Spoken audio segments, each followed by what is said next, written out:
నమస్తే, welcome to Leo. Harihara Veeramallu నుంచి full song అయితే వచ్చేసింది. మొత్తానికి సాంగ్ మాత్రం దుమ్ము దులిపేసిందనే చెప్పుకోవాలి. అయితే ఈ మాస్ సాంగ్ ఎలా ఉంది ఏంటి అనే విశేషాలపై మనతో పాటు ఉన్నారు సీనియర్ జర్నలిస్ట్ హేమసుందర్ గారు. వారిని అడిగి తెలుసుకుందాం. సార్ నమస్తే. సార్, హరిహర వీరమల్లు నుంచి ఫుల్ సాంగ్ అయితే వచ్చేసింది. మొన్న లాస్ట్ ఒక చరణం అయితే వదిలాడు, ఇప్పుడు మాత్రం అయితే ఫుల్ సాంగ్ అయితే వచ్చేసింది. సాంగ్ ఎలా ఉంది అంటే ఏం చెప్తారు? అంటే దుమ్ము దులిపేసిందని మీరే చెప్పారు ఇంతకుముందు. మరి మళ్ళీ నన్ను ఎలా ఉందని అడిగితే ఎట్లా ఉంటుంది? అంటే మీకు ఎలా అనిపించింది? అంటే నాకు కూడా ఈ పాట మొదటి పాట కన్నా ఇది చాలా బెస్ట్ పాటలాగా అనిపించింది. అంటే ముఖ్యంగా కీరవాణి సంగీతం కానీ, చంద్రబోస్ సాహిత్యం కానీ, అలాగే రాహుల్ చిప్లిగంజ్, ఇదంతా ఆస్కార్ టీం.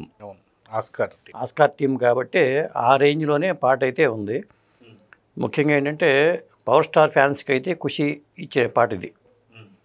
గతంలో ఖుషి నిర్మాతకి ఖుషీగా ఈ పాట చేసినట్టుగా అనిపించింది. అంటే సాంగ్స్ స్టార్టింగ్లో మంగ్లీ వాయిస్తో హై పిచ్లో వెళ్ళింది, కానీ మధ్యలోకి వెళ్ళేసరికి కొద్దిగా మళ్ళీ స్లో అయినట్టుగా ఉంది. అంటే పిక్చరైజేషన్ పరంగా మనకి ఎలా ఉంటుందో చెప్పలేం, కానీ ఇప్పుడు మనకి ఏంటంటే ఒక సెకండ్ సింగిల్గా రిలీజ్ చేశారు కాబట్టి మొదటి పాటతో కంపేర్ చేసుకుంటే ఇది అద్భుతంగా ఉందని చెప్పొచ్చు. స్టార్టింగ్ మాత్రం అద్భుతంగా ఉంది, మధ్యలో స్లో అయింది పాట. సో సాంగ్కి సంబంధించి మాత్రం మనం చూసుకుంటే అనసూయ కావచ్చు, నిధి అగర్వాల్ కావచ్చు, అదేవిధంగా మనం చూసుకుంటే పవన్ కళ్యాణ్. సో ఎలా అనిపించారు? డ్యాన్స్ మూమెంట్స్ అంటే పవర్ స్టార్ ఫ్యాన్స్కి తగ్గట్టుగానే డ్యాన్స్ మూమెంట్స్ ఉన్నాయి. అంటే వీరమల్లు రాబిన్ హుడ్ తరహా పాత్ర అంటున్నారు కాబట్టి వీరమల్లుకి మరి ఆ మూమెంట్స్ ఏ స్థాయిలో ఉండాలో ఆ స్థాయిలో పెట్టినట్టుగా ఉంది. అంటే ఫాస్ట్ స్టెప్స్ లాగా కాకుండా అలా చూపించారు ఇవి. సో సాంగ్ చూస్తే మనకు చాలా కూల్గా, అదిగాక మంచి మాస్, అదిగాక చూసుకుంటే మనకు తెలంగాణ యాసలో మాత్రం పూర్తి సాంగ్ అనిపిస్తుంది. సో చాలా అరుదుగా మనం ఇలాంటి సాంగ్స్ చూస్తుంటాం. మీరేమంటారు? ఖచ్చితంగా, ఎందుకంటే ఫాస్ట్ బీట్ లేకుండా స్టార్టింగ్లో మంగ్లీ వాయిస్ ఉన్నప్పుడేమో కాస్త బాగుంది, హై పిచ్లో ఉంది. మధ్యలో వచ్చేసరికి బహుశా క్యారెక్టరైజేషన్ దృష్టిలో పెట్టుకుని ఆ తరహాలో డిజైన్ చేసినట్టుగా మనకు అనిపిస్తుంది. సో ఈ పాటకి సంబంధించి మాత్రం మనం చూసుకుంటే పవన్ కళ్యాణ్ గారి యొక్క ఆహార్యం ఎలా ఉందంటే ఏం చెప్తారు? అంటే ఆహార్యం చూసుకుంటే, ఎందుకంటే రాబిన్ హుడ్ తరహా పాత్ర కాబట్టి ఫస్ట్ పార్ట్ వరకే రిలీజ్ చేస్తున్నారు కాబట్టి, అంటే ఈ నాకు తెలిసి టాకీ పార్ట్ షూటింగ్ అయితే కంప్లీట్ అయిపోయి ఉంటుంది ఫస్ట్ పార్ట్కి సంబంధించినంత వరకు. మార్చి 28 రిలీజ్ అంటే దాదాపు ఒక నెల రోజు మాత్రమే టైం ఉంది కాబట్టి ఈ నెల రోజులు పోస్ట్ ప్రొడక్షన్ అంతా కంప్లీట్ చేసుకుంటారు. అంటే క్రిష్ జాగర్లమూడి డైరెక్షన్లో వచ్చిన పార్టీ ఇది నాకు తెలిసి. ఎందుకంటే మొదట ఆయనే చేశాడు కాబట్టి జ్యోతికృష్ణ దీంట్లో చేరినా కానీ ఆయన పార్ట్ చాలా తక్కువ ఉండదు దీంట్లో. అందుకోసం అని చెప్పి ఇద్దరికి న్యాయం చేసేలాగానే వాళ్ళు టైటిల్ కార్డ్స్లో వేసుకున్నారు. క్రిష్ జాగర్లమూడి అంటే చాలా ఫాస్ట్గా చేస్తాడు, గౌతమ్ పుత్ర శాతకర్ని మనం చూసాము. పెద్ద ప్రాజెక్టు కూడా బాగా డీల్ చేయగల సత్తా ఉన్న డైరెక్టరే. కాకపోతే ప్రాజెక్ట్ డిలే అవుతుందని తప్పుకోవడం జరిగింది. సినిమా హిట్ అయితే అరే దీంట్లోంచి మనం అనవసరంగా వెళ్ళిపోయామని బాగా ఫీలింగ్ కలిగే అవకాశాలు ఉంటాయి. ఒక సినిమాకి 2-3 డైరెక్టర్లు పనిచేసిన సందర్భాలు చాలా ఉన్నాయి. అల్లు సీతారామరాజు విషయంలోనే ఆ రామచంద్ర గారు చనిపోయిన తర్వాత వేరే వాళ్ళు టేకప్ చేసుకుంటూ కంటిన్యూ కృష్ణ గారు కూడా చేశారు అది. అలాగే లవకుశ విషయంలో కూడా అదే జరిగింది. కాబట్టి ఇద్దరు డైరెక్షన్ చేయడం అనేది కూడా కొత్త విషయం ఏం కాదు. కాకపోతే పాటల పరంగా చూసుకుంటే మొదటి మాట వినాలి అనే సాంగ్ అయితే చాలా స్లోగా ఉంది.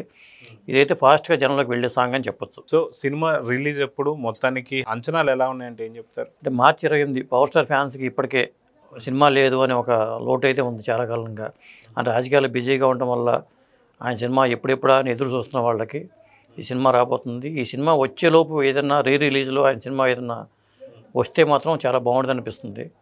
ఇప్పుడు ఖుషి అంటున్నారు కాబట్టి ఖుషిని రిలీజ్ చేసుకుంటే ఒకసారి, ఎందుకంటే ఖుషి నిర్మాత కాబట్టి దీన్ని మెగా సూర్య ప్రొడక్షన్స్ అని పెట్టుకున్నారు వాళ్ళు. గతంలో సూర్య మూవీస్ అని ఉండేది, ఇప్పుడు మెగా సూర్య ప్రొడక్షన్స్ అని దయాకర్ రావు అనే ఒక నిర్మాత యాడ్ అవ్వడం కానీ ఇలా చేస్తున్నారు కాబట్టి ఒక్కసారి ఆ ఖుషి రిలీజ్ చేసుకుంటే సినిమా రిలీజ్కి ముందు ఒక అద్భుతంగా పడుతూ ఉంటుంది. సో మొత్తానికి చూసుకుంటే పవన్ కళ్యాణ్ ఇలాంటి గెటప్లో మనకి గతంలో ఏ సినిమాలు లేవు.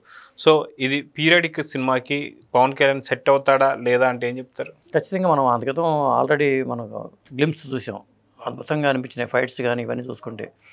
ఖచ్చితంగా రాబిన్ హుడ్ తరహా పాత్ర కాబట్టి ఆయన కూడా పొలిటికల్ కెరీర్ పరంగా కానీ మెంటాలిటీకి దగ్గరగా ఉండే పాత్రని చెప్పొచ్చు. అందువల్లే నేను అనుకోవడం ఆయన కథ ఎంచుకోవడానికి కారణం కూడా అదే ఉంటుంది.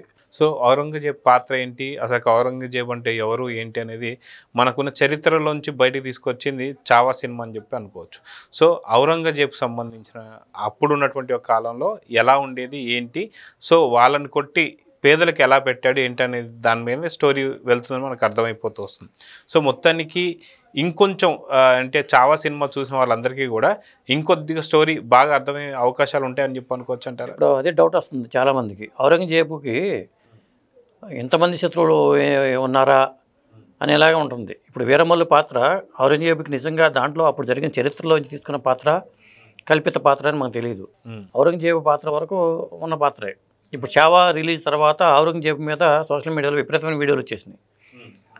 ఔరంగజేబు తర్వాత ఎవరు పరిపాలించారు, అసలు ఔరంగజేబు తండ్రిని ఎంత ఇబ్బంది పెట్టాడు, అన్నని ఎంత ఇబ్బంది పెట్టాడు, అతని సామ్రాజ్య దాహం ఎలాంటిది, ఇలా కోణాల్లో రకరకాలు అయితే వచ్చినాయి. ఒకవేళ ఔరంగజేబు ఉన్న టైంలోనే వీరమల్లు కూడా ఉండుంటే ఖచ్చితంగా సంభాజీ మహారాజుకి అతను మిత్రుడై ఉండేవాడు. శత్రువు మిత్రుడు అంటాం కాబట్టి మిత్రుడు అయి ఉండాలి. కానీ ఆ ప్రస్తావన ఎక్కడ మనకి వేరే సినిమాల్లో వీరమల్లు ప్రస్తావన లేదు. మరి ఎక్కడి నుంచి తీసుకున్నారా అనేది కల్పితంగా తీసుకున్నారా లేకపోతే ఏదో ఉన్న ఒక చిన్న పాత్ర డెవలప్ చేసి పెట్టుకున్నారా అనేది తెలియదు. ఇప్పుడు సంభాజీ మహారాజుతో ట్రావెల్ అయిన లాస్ట్ ఫ్రెండ్ చావా మన దీంట్లో సినిమాలో క్లైమాక్స్లో అతనితో పాటు అతనికన్నా ముందు చనిపోతాడు కవి. ఇట్లా ఉంటుంది. మరి వీరమల్లు ఎక్కడ కనెక్ట్ అయ్యాడు, ఎప్పుడు కనెక్ట్ అయ్యాడు, ఎలా కనెక్ట్ అయ్యాడు అనేది అది చరిత్రలో లేదు. కాబట్టి చరిత్రకు సంబంధించిన చిత్రాలు తీసేటప్పుడు ఉన్న పాత్రలు తీసుకుని చేసుకుంటే బాగుండేది. ఉన్న పాత్రను డెవలప్ చేశారా లేదా కొత్త పాత్ర అనేది క్లారిటీ అయితే లేదు. సో మొత్తానికి సినిమా మార్చ్ 28 రిలీజ్ కాబోతుందని చెప్పేసి అయితే మేకర్స్ ప్రకటించేశారు. సో ఇప్పుడు ఈ సాంగ్ అనేది ఆ సినిమాకి హైప్ తీసుకొస్తుందా లేదా అంటే ఏం చెప్తారు? ఖచ్చితంగా హైప్ తీసుకొస్తుంది. అంటే థియేటర్లో సినిమా చూసిన తర్వాత అయితే ఇంకా పెద్ద హిట్ అవ్వడానికి అవకాశం ఉంది. ఇప్పుడు మాట వినాలి పాట మన సాధారణంగా ఉందనుకుంటున్నాం. ఒకసారి సినిమాలో చూసిన తర్వాత ఆయన మూమెంట్స్ తగ్గట్టుగా పాట ఉండేసరికి హిట్ అవుతూ ఉంటాయి. గతంలో కూడా ఆయన సొంతంగా పాడిన పాటలు కూడా హిట్ అయిన సందర్భాలు మనం చూసాం. కాబట్టి ఆ కోవలోకి కొన్ని పాటలు ఏంటంటే సినిమా చూసిన తర్వాత హిట్ అవుతాయి, పెద్ద హిట్ అవుతూ ఉంటుంది. కాబట్టి ఈ పాటలు కూడా ఆ తరహాలో ఉంటే ఇంకెన్ని పాటలు ఉంటాయి అనేది తెలియదు. సో చూద్దాం సార్, మొత్తానికి మార్చి 28 రాబోతున్నటువంటి ఒక సినిమాకి ఈ సాంగ్ మాత్రం మంచి ఊపుని తీసుకొచ్చిందని అనుకోవాలి. సో చూద్దాం జరగబోతుంది. నమస్తే. నమస్తే.